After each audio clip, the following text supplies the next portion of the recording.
Man kept hearing strange noises under driveway. Look what he found inside.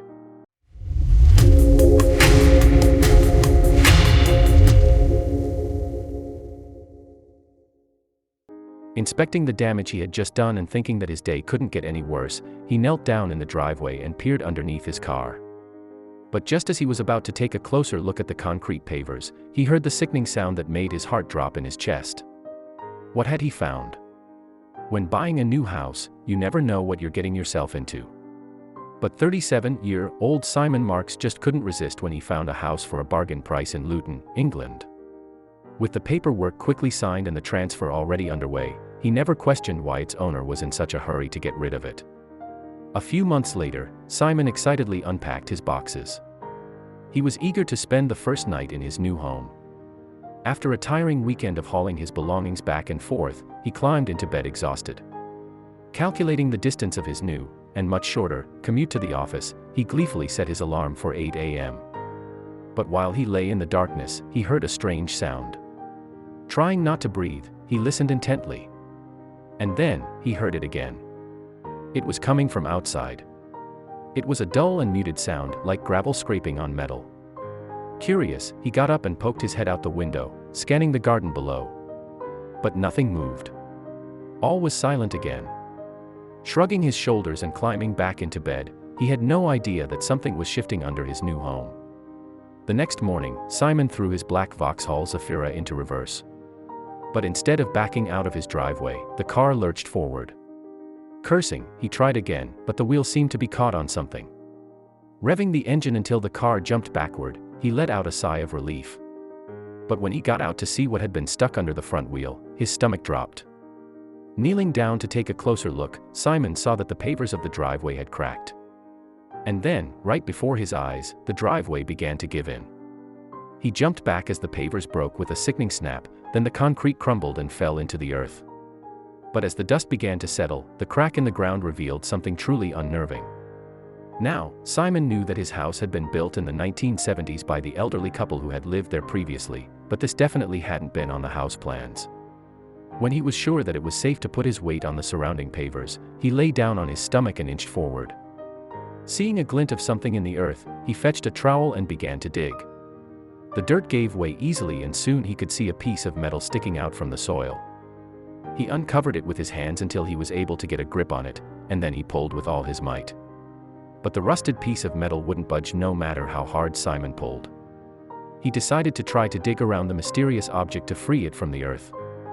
As he began to uncover more and more of the piece of metal, he saw that it was attached to something. When Simon had first seen the black hole opening up, his mind began to race with visions of his car, and even worse, his entire house being swallowed by a giant sinkhole. But when he looked closer and saw the glint of a man-made object underneath, he knew he was dealing with something far more sinister. He pulled out his phone and called for backup. Simon's father, Gerald, raced to the scene. And, without any professional tools or equipment, the pair got to work. They carefully began to remove the cracked concrete around the piece of metal, revealing a rectangular hole in the ground. There, descending into the darkness, was a rusty ladder. Now, they were beginning to feel uneasy. Why had this secret passageway been hidden underneath the driveway? Where did it lead? There was only one way to find out. Simon had done his research before buying the old house. He was all too aware that ordnance surveys wouldn't shed any light on the mysterious passageway hidden beneath his driveway. According to the reports, there had been nothing but empty land there before the home was built. A shiver ran down his spine as they began to dig. They dug out shovelful after shovelful of the densely packed mud and carted it away in buckets. The pile of earth beside them grew larger by the hour, and soon the pair had painstakingly excavated around 5 feet of dirt, enough for them to climb down the ladder and investigate.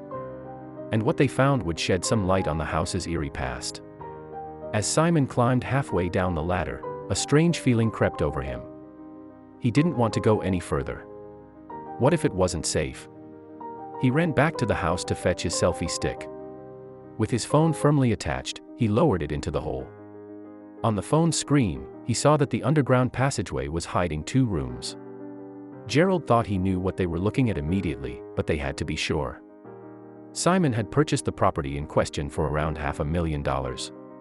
But the land had been used for something else, long before the house was built there. The elderly man who had sold the house to Simon was the original owner of the home, but he'd neglected to tell Simon what lay underneath.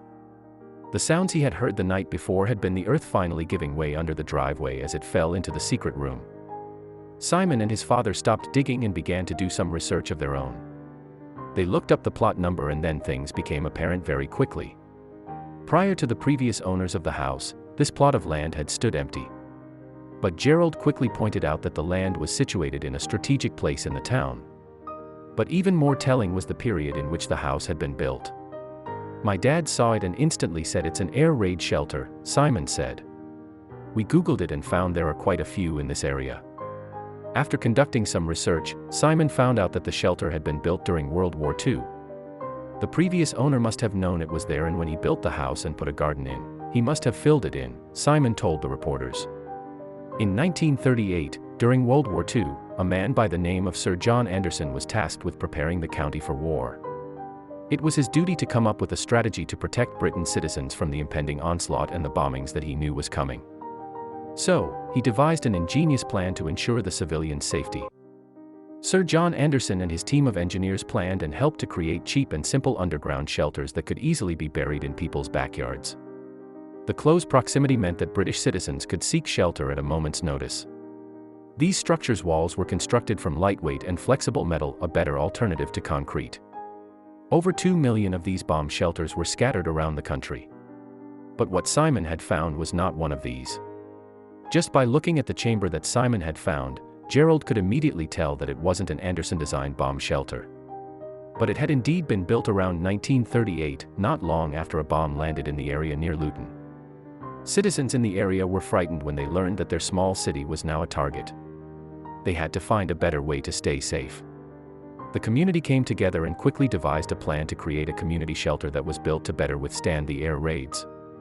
Gerald could tell that the shelter that they had uncovered was definitely not an Anderson-style shelter. It had at least 2 rooms and was constructed from bricks and concrete.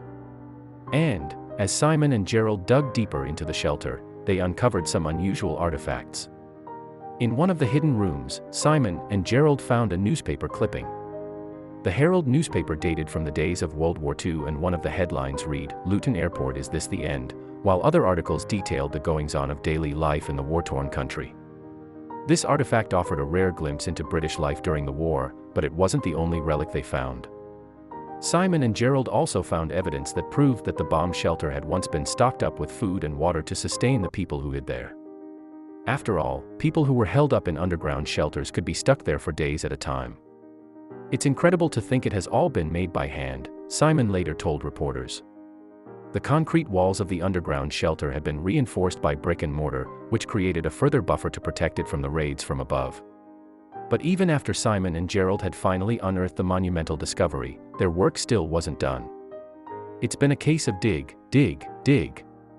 We're about 5 feet down at the moment, so it's just another 5 feet to go until it's finished.